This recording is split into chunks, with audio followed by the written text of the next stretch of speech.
नमस्कार। समसामयिक विषयों पर आपके पसंदीदा कार्यक्रम विशेष में आपका स्वागत है। मैं हूं दीपक डोभाल। उठो, जागो और तब तक मत रुको जब तक लक्ष्य की प्राप्ति न हो जाए। स्वामी विवेकानंद के ऐसे ही कई संदेश आज भी देश और दुनिया के लाखों करोड़ों लोगों को प्रेरणा देते हैं, खासकर युवाओं को। स्वामी विवेकानंद की सोच और उनका दर्शन विश्व बंधुत्व की भावना से भरा हुआ था। वो एक ऐसा समाज चाहते थे जहां बड़े से बड़ा सत्य सामने आ सके। दरअसल विवेकानंद के लिए सच ही उनका देवता था। वो पूरी दुनिया को अपना देश मानते थे। सत्य एक ही है, उस तक पहुंचने के रास्ते अलग अलग हैं। भारत की इस वैदिक परंपरा को वैश्विक पटल पर रखने वाले स्वामी विवेकानंद धार्मिक आधार पर एक दूसरे पर श्रेष्ठता की जगह सार्वभौम धर्म की कल्पना करते थे। और ये कोई अलग धर्म नहीं था, बल्कि अपने अपने धर्मों में छिपा वैश्विक भाईचारे का सिद्धांत ही था। विवेकानंद भारत की मिट्टी को अपने लिए सबसे बड़ा स्वर्ग मानते थे। वो मानव सेवा में यकीन रखते थे। वो कहते थे कि वो न राजनेता हैं, ना ही राजनीति के आंदोलनकारी। उनका ध्यान बस आत्मा पर होता था और वो मानते थे कि अगर आत्मा ठीक है तो सब ठीक है। 4 जुलाई को देश के महान संत, दार्शनिक और करोड़ों युवाओं को प्रेरणा देने वाले स्वामी विवेकानंद की पुण्यतिथि है। आइए आज विशेष में उन्हें याद करते हैं और करीब से जानने की कोशिश करते हैं उनके जीवन को। तो शुरू करते हैं आज का विशेष।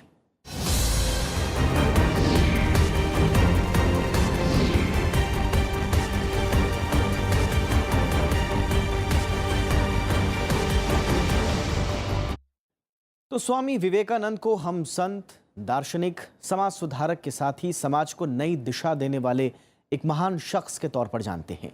उनके व्यक्तित्व के हर पहलू का विकास परिवार से मिले संस्कारों से शुरू हुआ।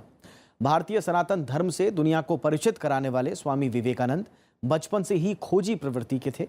उन्होंने गरीबों की सेवा को ईश्वर की सेवा बताया और इसे जीवन पर्यंत खुद भी अपनाया। आइए सबसे पहले नजर डालते हैं उनके जीवन परिचय पर।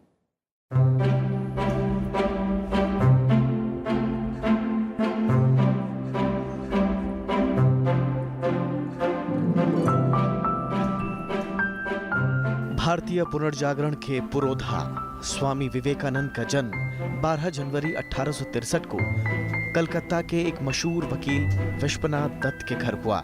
माता भुवनेश्वरी देवी प्रेम से उन्हें वीरेश्वर पुकारती थी, लेकिन नामकरण संस्कार के समय उनका नाम नरेंद्र नाथ दत्त रखा गया। बंगाली परिवार में जन्मे नरेंद्र में बचपन से ही आध्यात्मिक पिपासा थी। कुशाग्र बुद्धि वाले नरेंद्र साथी बच्चों के साथ ही अध्यापकों से शरारत करने से भी नहीं चूकते थे। परिवार के धार्मिक और आध्यात्मिक वातावरण के प्रभाव से बालक नरेंद्र के मन में बचपन से ही धर्म और अध्यात्म के गहरे संस्कार पड़ गए। प्राथमिक शिक्षा पूरी करने के बाद नरेंद्र को कलकत्ता के मेट्रोपॉलिटन इंस्टीट्यूट में दाखिल करवाया गया। पढ़ाई के साथ ही खेलने, संगीत सीखने, घुड़सवारी करने में उनकी रुचि थी। नरेंद्र की स्मरण शक्ति अद्भुत थी। वे एक बार पढ़कर ही पूरा पाठ याद कर लेते थे।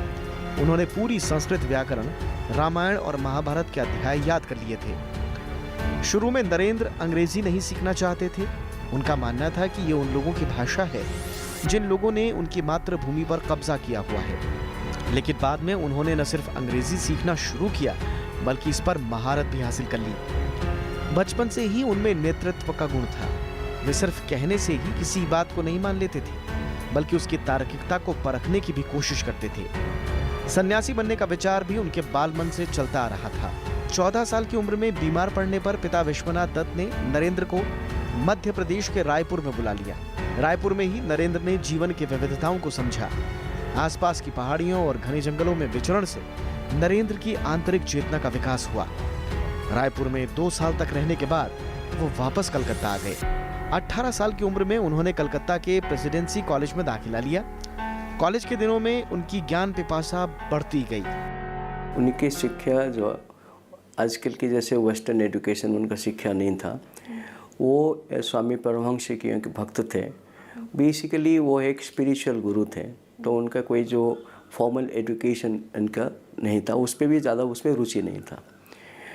तो जो महापुरुष जो बनते हैं वो अपने ही जो लोग कहते हैं, वो स्पिरिचुअल लिटरेचर में कहते हैं कि एक जन्म में नहीं होता है, वो पहले जन्म से ही उनको होते हुए एक महापुरुष बनते हैं।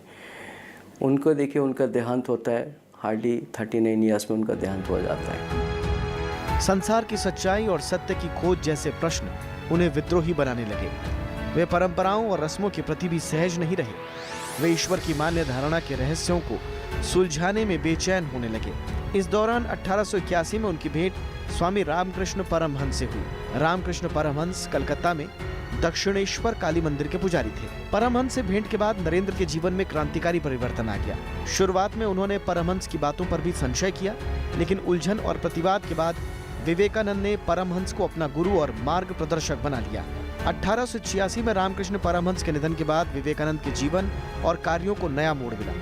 शरीर त्यागने से पहले परमहंस ने नरेंद्र को अपने सारे शिष्यों का प्रमुख घोषित कर दिया।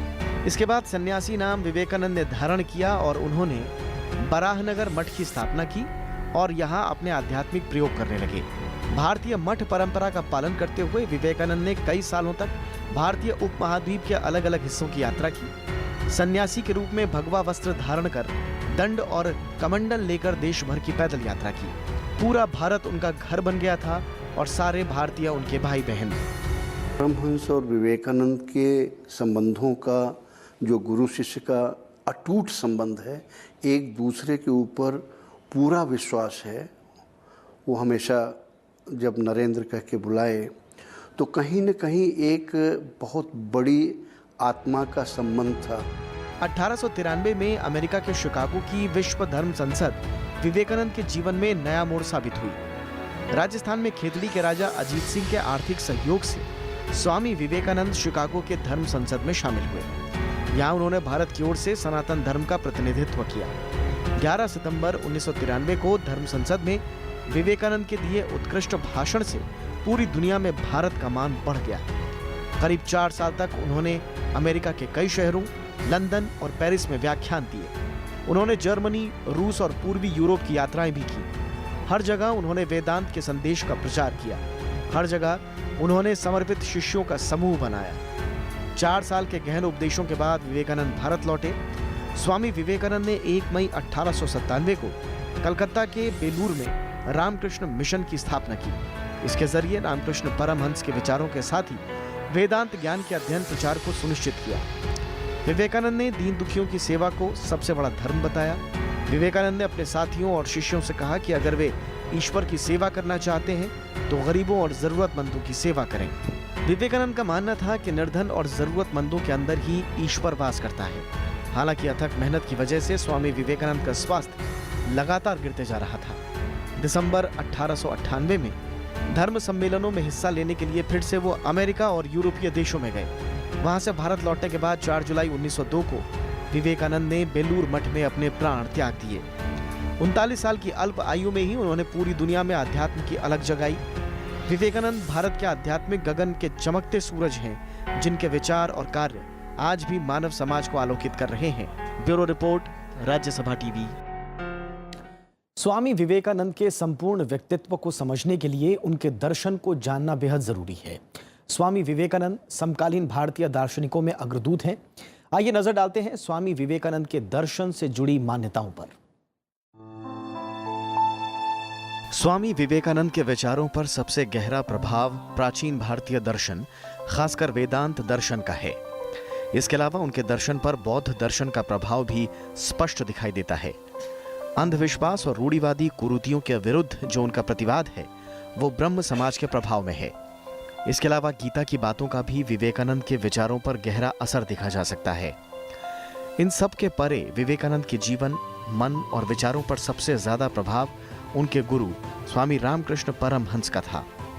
रामकृष्ण परमहंस ने ही विवेकानंद को आध्यात्मिक अनुशासन और चिंतन की दीक्षा दी। विवेकानंद का दर्शन कई अर्थों में आध्यात्मवाद का दर्शन कहा जा सकता है। इनके दार्शनिक विचार तत्व मीमांसीय आध्यात्मवाद का उदाहरण है। विवेकानंद की मान्यता है कि सत्य मूलतः आध्यात्मिक है। विवेकानंद का आध्यात्मवाद एकवादी है। विवेकानंद का मानना है कि ब्रह्मवाद, अमूर्त एकवाद और ईश्वरवाद ये सभी सत्य को समझने के हमारे अलग अलग प्रकार हैं।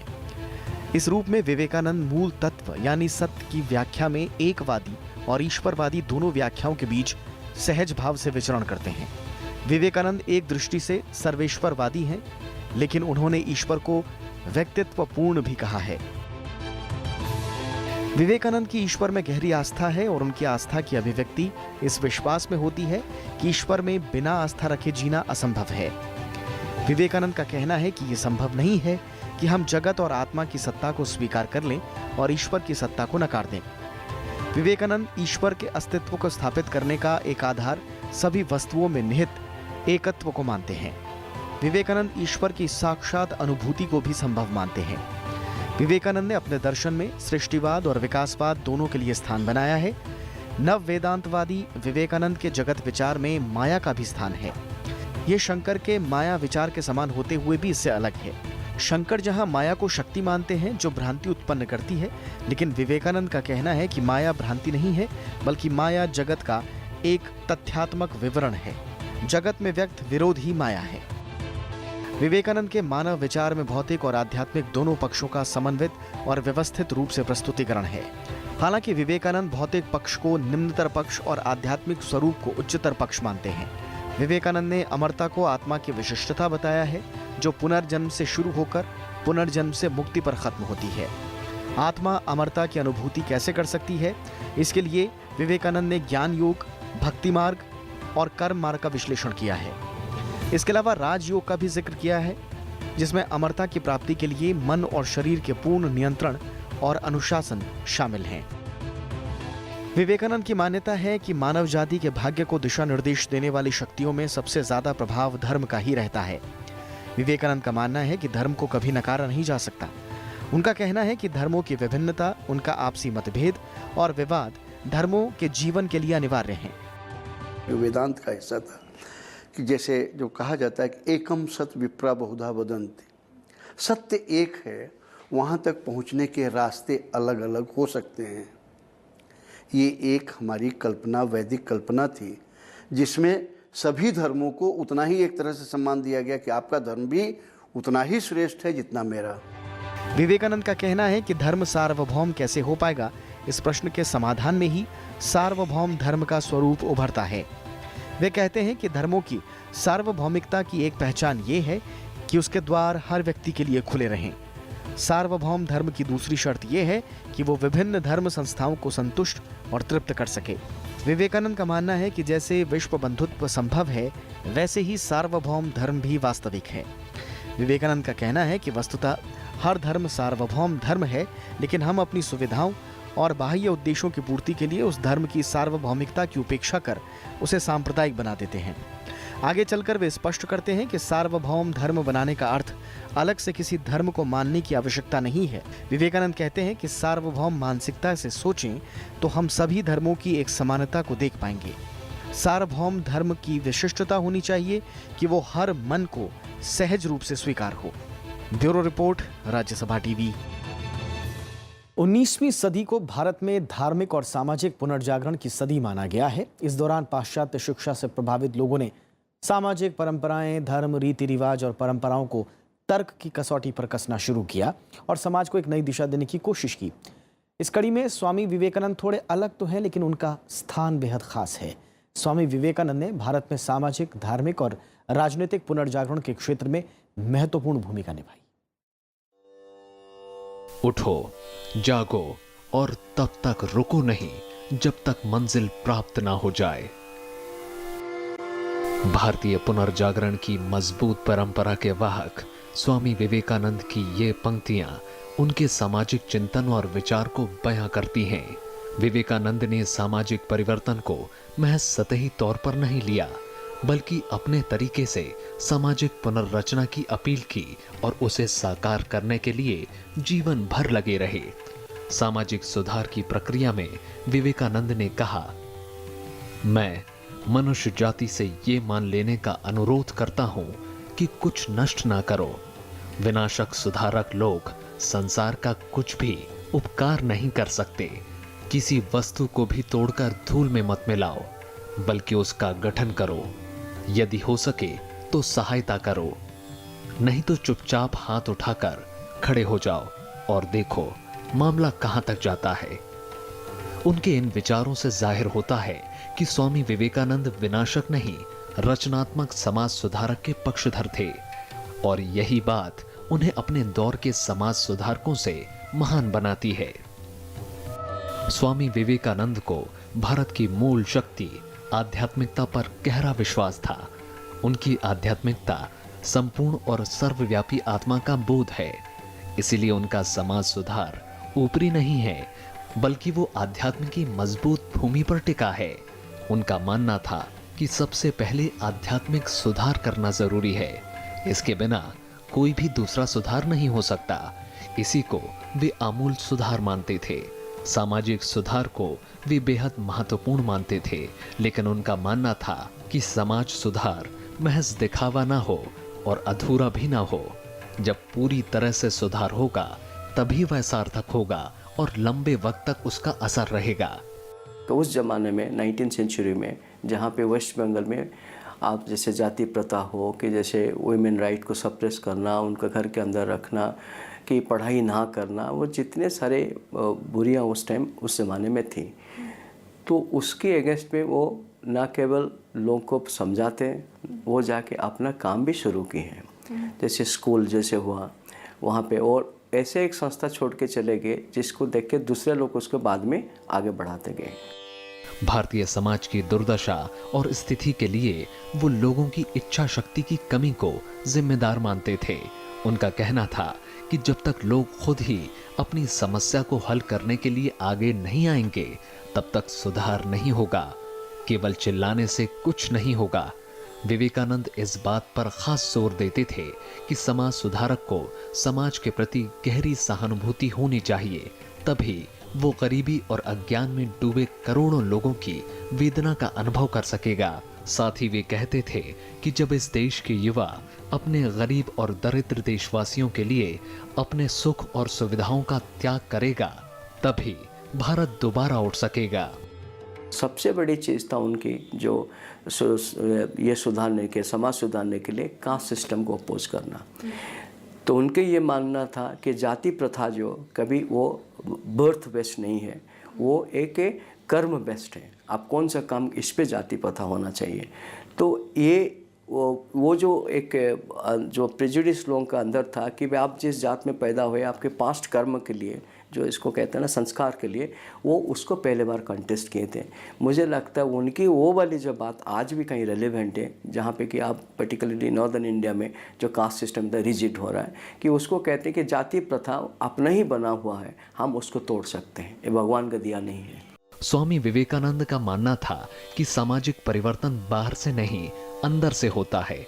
उसे लाने के लिए समाज को बाहर से नहीं, अंदर से मजबूत करना जरूरी है। भारतीय समाज में मौजूद विषमताओं का कारण वे वर्ग विभाजन को मानते थे। विवेकानंद ने कहा, भारत के सत्यानाश का मुख्य कारण यही है कि देश की संपूर्ण विद्या बुद्धि, राज शासन और दंभ के बल से मुट्ठी भर लोगों के एकाधिकार में रखी गई है। इस हालात को बदलने के लिए वे आम लोगों में शिक्षा के प्रसार को जरूरी मानते थे, जो नैतिक और बौद्धिक दोनों प्रकार की हो। इसके अलावा वे समाज के वंचित वर्ग को संगठित कर स्वयं के उद्धार के लिए तैयार करना भी जरूरी मानते थे। उनके सबसे बड़ी उनकी कंसर्न था कि समाज में शिक्षा के अभाव, ठीक है, तो वो शिक्षा के अभाव से ही जितनी ही जो प्रेजुडिसेस है, सुपरस्टिशन है, जिसको आप जो कहते हैं ना, जो कि समाज में जो इविल है इसलिए प्रिवेल करता है। तो इसीलिए उनके ये था कि समाज की जो इस तरीक़ा से व्यवहार हो रहा है, समाज में इस तरीक़ा से प्रॉब्लम है, उसको कैसे सॉल्व कर सकते हैं, वो शिक्षा ही द्वारा ही हो सकता है। स्वामी विवेकानंद किसी भी सामाजिक परिवर्तन से पहले वैचारिक परिवर्तन को जरूरी मानते थे। वे सामाजिक उद्धार को आत्म उद्धार से जोड़कर देखते थे। दरअसल विवेकानंद सामाजिक परिवर्तन की गति को तेज कर भारत में व्यापक बदलाव लाना चाहते थे। इसमें वे शरीर, मस्तिष्क और आत्मा तीनों की भूमिका को महत्वपूर्ण मानते थे, लेकिन सबसे ज्यादा भरोसा आत्मा पर ही करते थे, और यही बात उन्हें सभी से अलग बनाती है। स्वामी विवेकानंद के अनुसार किसी एक वर्ग या समुदाय के परिवर्तन से भारत का संपूर्ण परिवर्तन नहीं होगा। जब तक सभी लोग इस दिशा में काम नहीं करेंगे, तब तक ये बदलाव अधूरा ही रहेगा। इसलिए उन्होंने युवा, स्त्री, निर्धन, कामगार, किसान सभी को जगाने की कोशिश की। Bureau report, Rajya Sabha TV. Swami Vivekananda ने 1893 को शिकागो में हुए विश्व धर्म सम्मेलन में एक बेहद चर्चित भाषण दिया। यह भाषण और विवेकानंद तब से एक दूसरे के पूरक हो गए। इस भाषण में विवेकानंद ने जो सबसे महत्वपूर्ण संदेश दिया वो था भारतीय वेदों में छिपा विश्व बंधुत्व और भाईचारे का संदेश। आइए सुनते हैं उन्होंने उस भाषण में दरअसल क्या कहा। अमेरिका के बहनों और भाइयों, आपके इस स्नेहपूर्ण और जोरदार स्वागत से मेरा दिल अपार हर्ष से भर गया है। मैं आपको दुनिया की सबसे प्राचीन संत परंपरा की तरफ से धन्यवाद देता हूं। मैं आपको सभी धर्मों की जननी की तरफ से धन्यवाद देता हूं और सभी जाति संप्रदाय के लाखों करोड़ों हिंदुओं की तरफ से आपका आभार व्यक्त करता हूं। मेरा धन्यवाद कुछ उन वक्ताओं को भी है जिन्होंने इस मंच से ये कहा कि दुनिया में सहनशीलता का विचार सुदूर पूर्व के देशों से फैला है। मुझे गर्व है कि मैं ऐसे धर्म से आता हूं जिसने दुनिया को सहनशीलता और सार्वभौमिक स्वीकृति का पाठ पढ़ाया है। हम सिर्फ सार्वभौमिक सहनशीलता में ही विश्वास नहीं रखते, बल्कि हम विश्व के सभी धर्मों को सत्य के रूप में स्वीकार करते हैं। मुझे गर्व है कि मैं एक ऐसे देश से हूं जिसने इस धरती के सभी देशों और धर्मों के परेशान और सताए गए लोगों को शरण दी है। मुझे ये बताते हुए गर्व हो रहा है कि हमने अपने हृदय में उन इजरायलियों की पवित्र स्मृतियां संजो कर रखी हैं जिनके धर्म स्थलों को रोमन हमलावरों ने तोड़ तोड़ कर खंडर बना दिया था और तब उन्होंने दक्षिण भारत में शरण ली थी।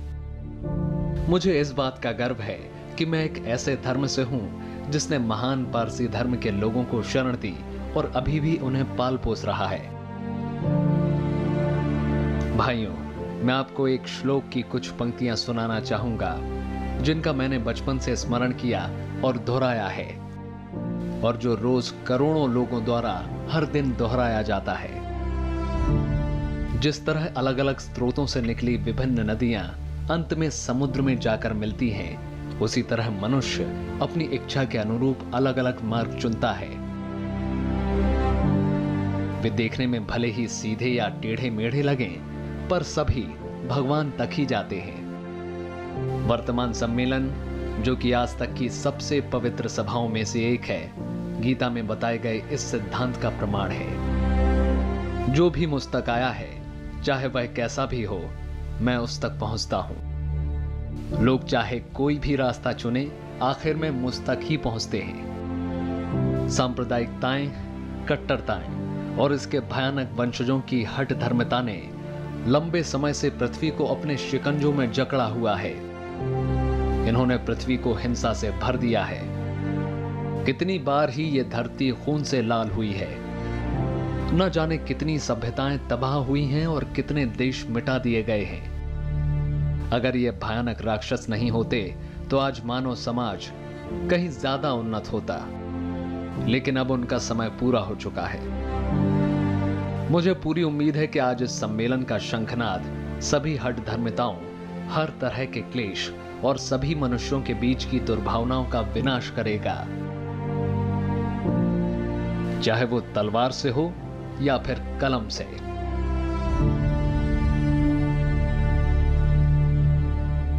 उनतालीस साल की अल्पायु में स्वामी विवेकानंद जो काम कर गए वो शताब्दियों तक आने वाली पीढ़ियों का मार्गदर्शन करते रहेंगे। जिन सामाजिक, राजनीतिक और आर्थिक चुनौतियों का सामना हम आज के दौर में कर रहे हैं, उन पर स्वामी विवेकानंद ने उस दौर में सुधार की बात की थी जब दूर दूर तक इन पर कोई ध्यान देने वाला नहीं था। उनके विचार और सिद्धांत आज भी प्रासंगिक हैं।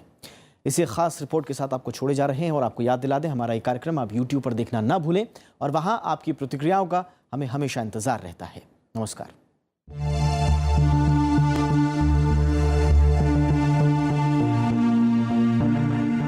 स्वामी विवेकानंद ने अपने दौर में समाज में मौजूद हर चुनौतियों पर सवाल खड़े किए और उनको खत्म करने के विचार भी दिए जो आज भी प्रासंगिक हैं। गरीबी आज भी हमारे समाज की प्रमुख चुनौतियों में से एक है। गरीब और गरीबी को लेकर किस तरह का रुख अपनाया जाना चाहिए, इसे लेकर विवेकानंद कहते थे, हर व्यक्ति को भगवान की तरह देखो। आप किसी की मदद नहीं कर सकते, बस उसकी सेवा कर सकते हैं। उन्होंने कहा, जब तक करोड़ों लोग भूखे और वंचित रहेंगे, तब तक मैं हर उस आदमी को गद्दार मानूंगा जिसने गरीबों की कीमत पर शिक्षा तो हासिल की, लेकिन उनकी बिल्कुल चिंता नहीं की। स्वामी विवेकानंद ने शिक्षा के प्रचार प्रसार पर काफी जोर दिया। उन्होंने कहा कि शिक्षा का मतलब ये नहीं है कि दिमाग में कई ऐसी सूचनाएं इकट्ठा कर ली जाएं, जिसका जीवन में कोई इस्तेमाल ही नहीं हो। उनके अनुसार हमारी शिक्षा जीवन निर्माण, व्यक्ति निर्माण और चरित्र निर्माण पर आधारित होनी चाहिए। किताबी ज्ञान हासिल करने वाले से ज्यादा शिक्षित ऐसी शिक्षा हासिल करने वाले को माना जाए।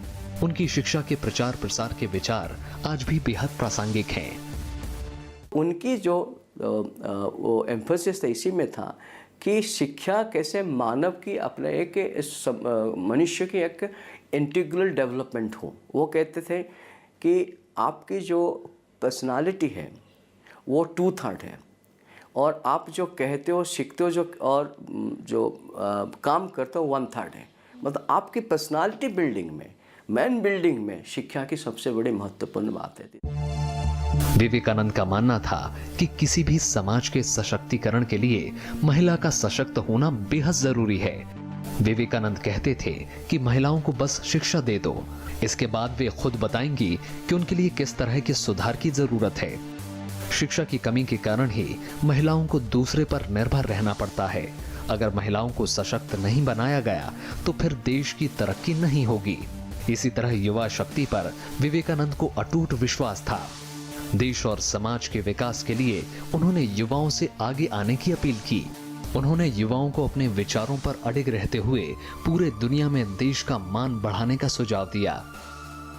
उन्होंने आह्वान किया कि आपके ऊपर ही भारत की श्रेष्ठता को आगे ले जाने का भार है, उठो आगे बढ़ो। और उन्होंने ये भी यूथ को कहा कि किसी भी परिस्थिति का सामना करने के लिए आप तैयार रहिए, बाधाओं को पार करते हुए देश को, राष्ट्र को आगे ले जाइए। स्वामी विवेकानंद केवल एक संत ही नहीं, एक महान देशभक्त, प्रखर वक्ता, विचारक, लेखक और मानव प्रेमी थे। उनके विचार आज भी प्रासंगिक हैं और हमें दिशा दिखाते हैं। Bureau report, Rajya Sabha TV.